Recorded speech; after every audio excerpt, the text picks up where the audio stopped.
Why risk getting caught when you can drive fully protected from speed detection? In this video, I'll walk you through the stealth radar laser defense system we installed on this Porsche Cayman GT4. This Retenzo system with AL priority laser jammers is seamlessly integrated to detect radar and jam law enforcement laser guns. This clip shows a few of the 20 plus laser guns we use to test and optimize jammer placement to be able to defeat fixed and variable pulse rate laser guns.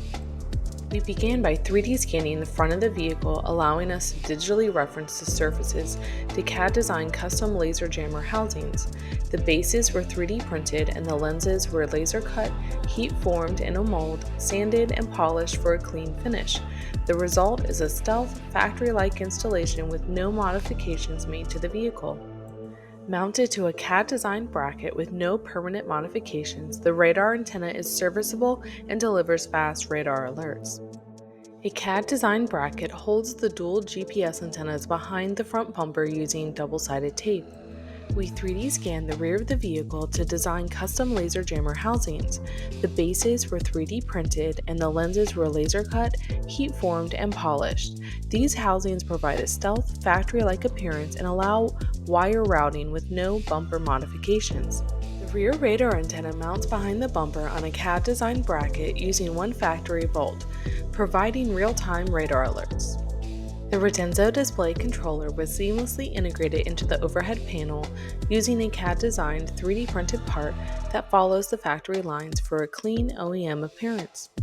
The main components mount behind the passenger kick panel on a CAD-designed 3D printed bracket with a magnetic base for easy removal. Wires were shortened, wrapped in factory matching tape, and labeled for serviceability. The USB update ports were CAD-designed, 3D printed, and clearly labeled. For updates, simply access them through the fuse panel on the footwell. After every install, we thoroughly test the system with law enforcement laser guns to ensure it is working properly. In these clips, you'll see the gun fail to obtain a speed until the laser jammers turn off. The system lets you select how long the jammers stay active, giving you time to slow down before shutting off. In these clips, we tested with a Dragon Eye laser gun with the ECCM on, one of the hardest guns to jam, along with other fixed pulse rate guns. None were able to get a speed reading, proving how effective the system is when properly installed. If you have any questions or want to learn more, please give us a phone call or send an email. This is Becky from AutoMods in Sarasota, Florida. Thanks for watching, and please subscribe to our channel and follow us on social media.